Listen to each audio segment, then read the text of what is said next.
ಜಮೀನು ಪಹಣಿ ಪರಿಶೀಲಿಸಿಕೊಳ್ಳಿ. ಕೋರ್ಟ್ಗೆ ಶ್ಯೂರಿಟಿ ಮೋಸ ಮಾಡುವ ಖದೀಮರು. ಅಪರಾಧ ಕೃತ್ಯಗಳಲ್ಲಿ ಭಾಗಿಯಾಗಿ ಜೈಲು ಸೇರಿದವರಿಗೆ ಜಾಮೀನು ಕೊಡಿಸಲು ನ್ಯಾಯಾಲಯದ ಜಾಮೀನು ಶ್ಯೂರಿಟಿಗೆ ನಕಲಿ ದಾಖಲೆಗಳನ್ನು ಸಲ್ಲಿಸಿ ವಂಚಿಸುತ್ತಿರುವ ಜಾಲ ಪುನಃ ಸಕ್ರಿಯವಾಗಿದೆ. ಇದಕ್ಕೆ ಸಾಕ್ಷಿ ಎಂಬಂತೆ ಅಸಿಸ್ಟೆಂಟ್ ಸಬ್ ಇನ್ಸ್ಪೆಕ್ಟರ್ ಎಎಸ್ಐ ಹೆಸರಿನಲ್ಲಿ ನಕಲಿ ದಾಖಲೆಗಳನ್ನು ಸಲ್ಲಿಸಿ ಫೋಕ್ಸೋ ಆರೋಪಿಯೊಬ್ಬನ ಜಾಮೀನಿಗೆ ಪ್ರಯತ್ನಿಸಿರುವುದು ಬಯಲಾಗಿದೆ.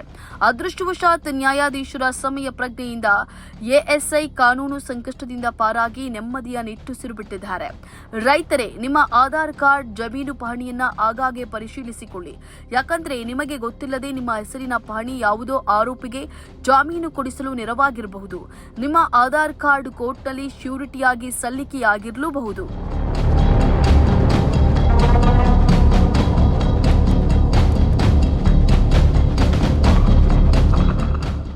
ಸಿದ್ದಾಪುರ ಠಾಣೆಯಲ್ಲಿ ದಾಖಲಾಗಿದ್ದ ಫೋಕ್ಸೋ ಪ್ರಕರಣದ ಆರೋಪಿ ನವೀದ್ ಪಾಷಾ ಎಂಬಾತನ ಜಾಮೀನಿಗೆ ಎಸ್ವಿ ಗೌಡಯ್ಯ ಜಮೀನು ಶ್ಯೂರಿಟಿಯನ್ನ ನೀಡಿದ್ದು, ದಾಖಲೆಗಳನ್ನು ನಗರದ 3ನೇ ಫೋಕ್ಸೋ ವಿಶೇಷ ನ್ಯಾಯಾಲಯಕ್ಕೆ ಸಲ್ಲಿಸಲಾಗಿತ್ತು.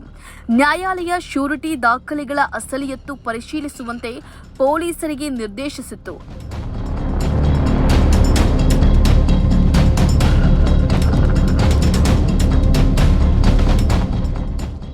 ಶ್ಯೂರಿಟಿ ನೀಡಿದ್ದ ಎಸ್ವಿ ಗೌಡಯ್ಯ ಹೆಸರಿನ ಆಧಾರ್ ಕಾರ್ಡ್ ವಿಳಾಸ ಬೆನ್ನತ್ತಿದ ಪೊಲೀಸರು ದೊಡ್ಡಬಳ್ಳಾಪುರ ತಾಲೂಕು ಸಾಸಲು ಹೋಬಳಿ ಸೋಲಕುಂಟೆ ಗ್ರಾಮ ವಿಳಾಸಕ್ಕೆ ತೆರಳಿದಾಗ ಅಸಲಿ ಸತ್ಯ ಬಯಲಾಗಿತ್ತು.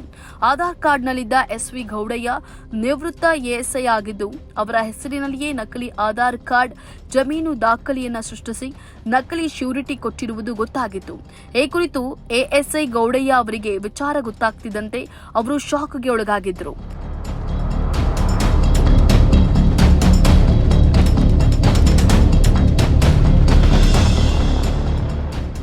ಹಣದ ಆಸೆಗೆ ವಂಚಕರು ಯಾರದ್ದೋ ಹೆಸರಿನಲ್ಲಿ ನಕಲಿ ಆಧಾರ್ ಜಮೀನು ಪಹಣಿಗಳನ್ನು ನ್ಯಾಯಾಲಯಗಳಿಗೆ ಸಲ್ಲಿಸುತ್ತಾರೆ. ಇದರಿಂದ ಕೆಲವೊಮ್ಮೆ ಜೈಲಿನಲ್ಲಿರುವ ಆರೋಪಿಗಳು ಜಾಮೀನಿನ ಮೇರೆಗೆ ಬಿಡುಗಡೆಯಾಗ್ತಾರೆ. ಆದರೆ ದಾಖಲೆಗಳ ದುರ್ಬಳಕೆಯಿಂದ ತಪ್ಪೇ ಮಾಡದ ಅಮಾಯಕ ರೈತರು ಕಾನೂನು ಸಂಕಷ್ಟಕ್ಕೆ ಸಿಲುಕ್ತಾ ಇದ್ದಾರೆ. Bureau report, focus Karnataka.